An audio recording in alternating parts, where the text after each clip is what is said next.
what amazed me is the business side. You made the move, the courage to go to New York.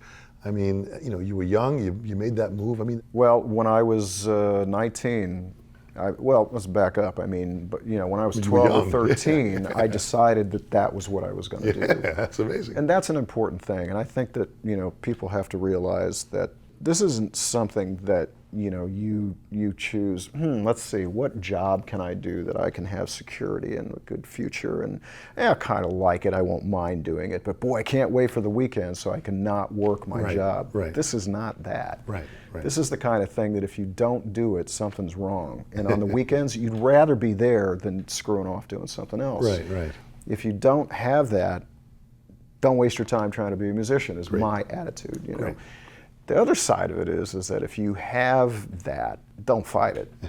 You have to dive in and go for it, man, because you'll be miserable the rest of your life if you have that and it's pulling at you too. That's what I mean. It's like, I don't know why I chose drums. I always say they chose me. I don't know. But so this is a large degree, it's kind of like a calling. This calling that just allowed you to have the courage to make the move to New York, to come into New York and start to play. And you hit the scene strong and hard, man. You came in and just... Yeah, you might think so. Yeah. But, the point is that by the time I was a teenager, 14, 15, 16, everything I was doing was based around on how much time I could practice, how much music I could play. Right. I got out of high school, a half year early. I was working 6 nights a week by the time I was 17. And by the time I was 18, and I knew that I wasn't going to stay in St. Louis. I didn't want to stay and work in wedding bands. The top wedding guy in St. Louis was like, "Man, I'll pay you, $15,000 a year, and you'll have all the gigs." And I'm like, "Thanks, man. I'm going to New York," because all the guys, all the people, the great musicians, most of them at that time in '79, late '70s, '80s, were in New York. The people that I was listening to that I wanted to play with, the Brecker brothers and Will Lee. That's where the energy was, all the great musicians. It's like, where does everybody live? You look on the records, New York City. It's like, okay, I'm going near New York City. I may not go in it, but I'm going near it so I can be close to it. And that was a plan. That was something that was like, this is where I'm going. I want to go Conscious here and decision try to move and get into this. Now, Neil Slater, who was, because I wanted to do it through a school, because I did want to study. I wanted to study music and composition and theory and all that stuff. So somebody said, hey, Bridgeport University in Connecticut is the school where this guy Neil Slater teaches. And I knew Neil from the Stan Kenton clinics that I went to in 75, 76, 77. And it was because one of the also other instructors at the camp came to teach at my high school.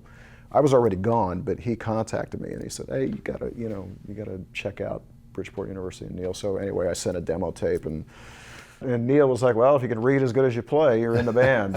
So luckily I had my reading chops together. And then so yes, the school band was a huge thing. From the school thing, we formed a band. That was a huge thing, which was Night Sprite. Night Sprite became very popular in Westchester County, in New York. We started to play in Manhattan. We got gigs at the Brecker Brothers 7th Avenue South Club. We got gigs at McKell's on 96th Street. Yeah. It's funny now. It's like kids complain about, gee, how do I get recognized? How do I get, how do I? And it's like, with the internet, it's like a free calling card, and like, man, I was writing handwritten letters and boxing up cassettes and trying to get them to Erskine and other people to hear me, and because I was a big Erskine nut too, and And Erskine did finally hear it. Yeah. He all that perseverance kind of worked out, and he and Steve Kahn came to one of those gigs, and that was the reason, he thought enough of what I was doing to recommend me for something he couldn't do. Absolutely. And that was the shoe-in. So it was a plan. It was a master plan to really, do whatever it took to get as good as I could, because you said I hit the scene, but I got to tell you, when I moved to Connecticut in '79, and the gigs that I was doing, it was still, tough, man. It was really tough. A lot of schlepping, a lot of, not making much money, living, I remember eating Chips Ahoy cookies for dinner, and, it's like, But I was like 125 pounds, and and like, man, I was really skinny, and just all I was doing was practicing. Yeah. And I had such a routine because Slater gave me the keys to the building during the summer, and I didn't go home. I stayed on campus and worked, and I was practicing 15 hours a day, not all at once, but it became a method of operation. So it was a way of life but you talked about perseverance, and these are the things that the next generation, when they hear these kinds of interviews and these kinds of conversations, they really need to hear. You're talking about perseverance, you're talking about sacrifice, you're talking about having a plan, you're talking about the courage to believe in what you did. You really made it happen. You really went out there and took the bull by the horns, as they say, and took charge of your life, which really is incredible. I didn't let anybody tell me that the dream couldn't happen. Right. I didn't have the desire to be on magazine covers, be famous. Yeah. I mean, I think anybody that is a serious musician, that's why we do it. We've been inspired by all the great music of the past and present too.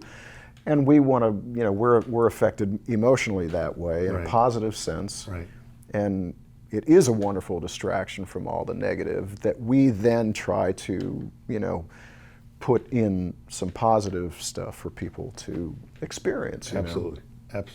How do you maintain the business side of organizing all your traveling, and how do you, and then family, and you've got your daughter. How do you balance all of that? I had a manager at one time when I was doing records and stuff, and I bailed on it because it didn't seem like I really needed a manager, and ever since then, and that was 25 years ago, but now I kind of feel like I need help because doing it all by myself, really trying to keep it organized. I don't mind doing it, but the point is that I'm not out of my office usually until, unless I just stop and run to the studio. Yeah. I'm not out of my studio till 2 or 3 in the afternoon. I mean, my office, because I'm literally... There's so much stuff to be... There's so much stuff. There's tours, there's, equipment, there's, it's all these things to coordinate. Steve Workin is really great. He's my partner in a lot of things that we've done together with, like the Convergence Project, for example. Right.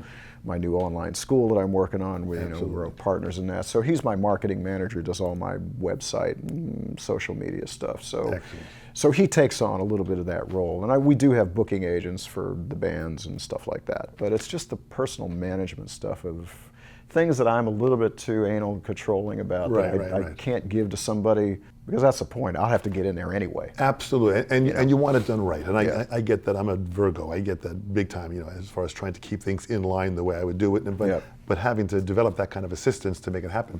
It's amazing how it's grown globally to what you're doing. You've developed this global business. So one of the things I always try to talk to students about is diversify.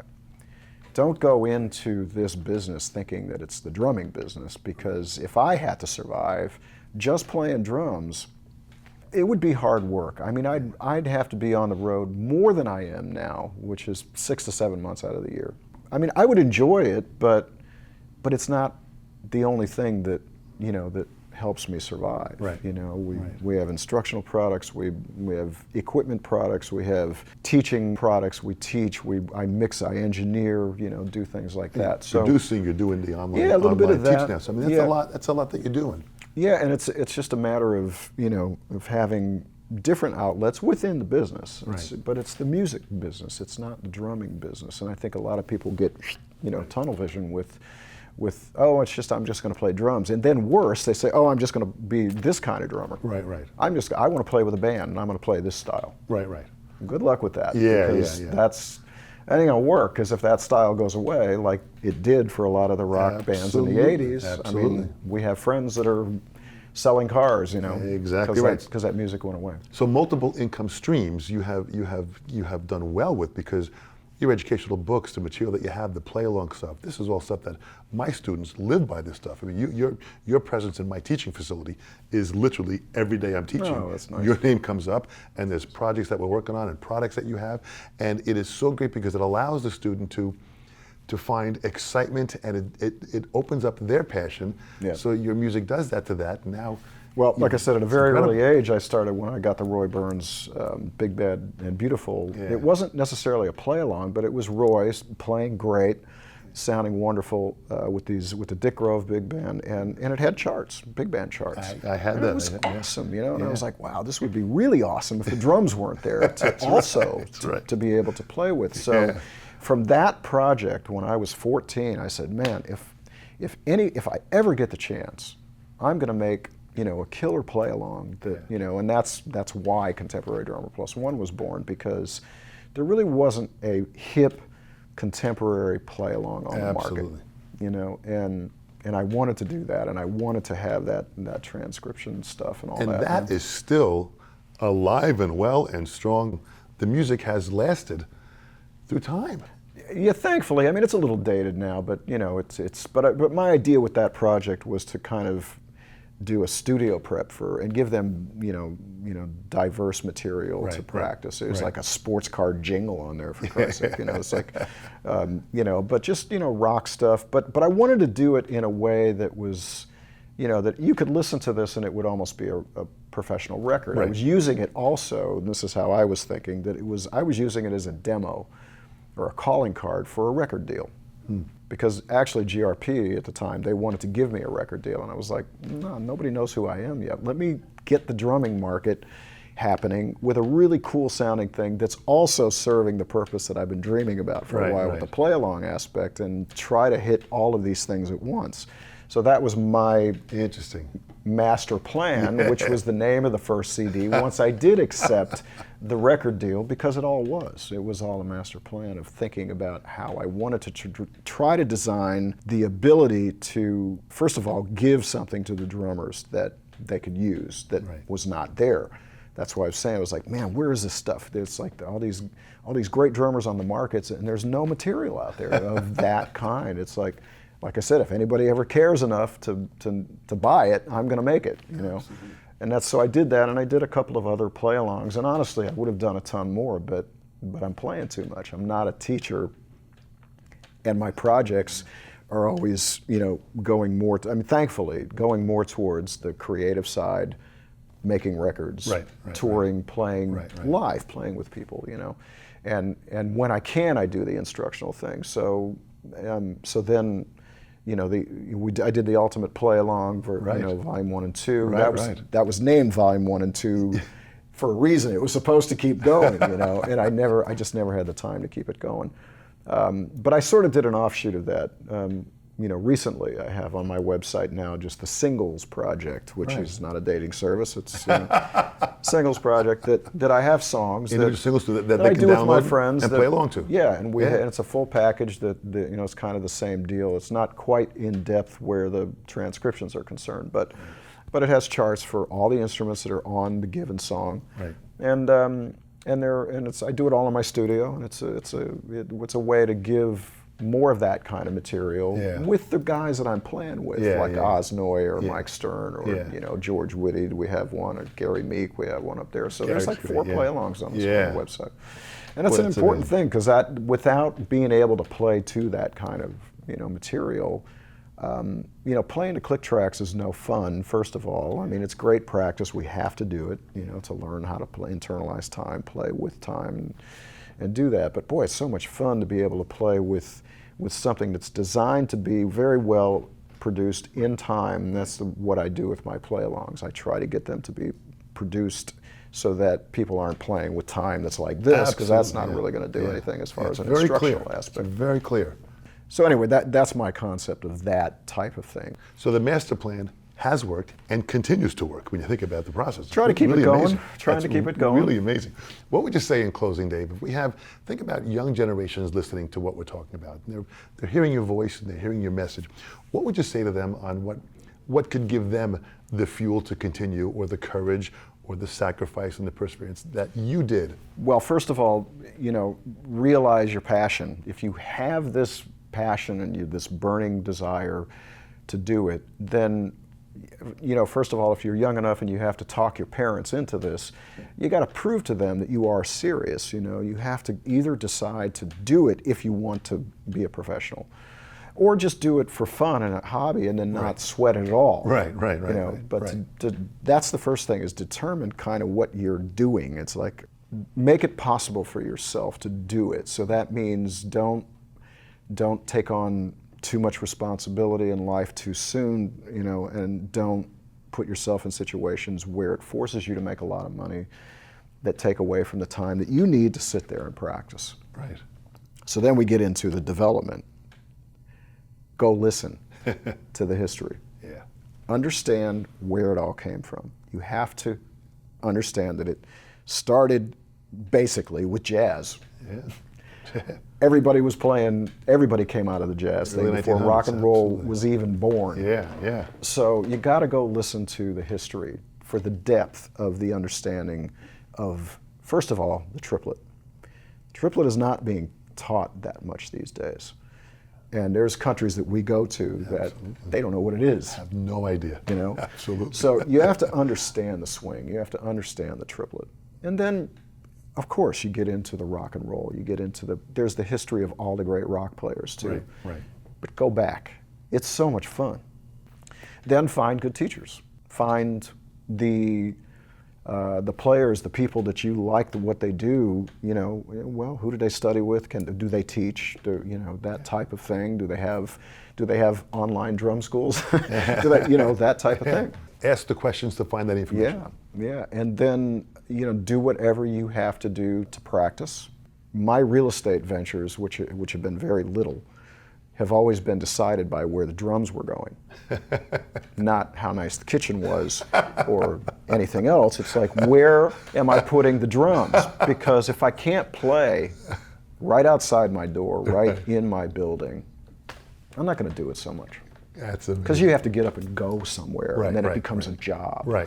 It's like, man, do you have to, and of course, some of us we're in situations where it's an apartment or whatever it is, whatever, man. Set up the drum set and put pads. And I lived in an apartment for 2 years when I was in my early 20s, right before I got the Simon & Garfunkel gig in 1983. And you made it work. You made it work. I had this was before I had an endorsement. I had my Gretsch kit filled with pillows and stuff. I was in an apartment, but hey, man, I was going to practice. I have to practice. So you got to do what you got to do. But when there's a will, there's a way. Yeah. Which you obviously have shown that. But and then just go for it. Go for it. 100%. Just go for it. Go for it. Because for me, it's like every time I play, it's like, this could be it. This could be the last time. Who knows? Walk out, get hit by a car. Who knows? So interesting. So that life perspective really is a part of what drives you to make the most out of each moment. Yeah. But that is absolutely taking ownership of every moment of your life, which you have always done. What else are we here for? The older we get, the more profound it becomes that, hey man, this ain't forever. I'm still in the practice room. I'm like watching Buddy videos, going, trying to learn again more about how does he do this. It's like, come on, man, I'm 57 now. I should be able to do this, and I can't. So I'm still trying to learn. You can for sure. I've witnessed it many times. No, man. There's Buddy and there's everybody else. That's my opinion. Yeah, he's had a pretty high bar that he set. You've set the bar too very, very high, David. You have continued, you have inspired, you continue to inspire. This session and conversation was extremely inspiring. I thank you so much. On behalf of the sessions, you have been fantastic. Thanks, Don, for having me, man. Thank you so much. Awesome. And thank you for all you do for the drum and rhythm. Thank you, Dave. Absolutely. Thanks so much.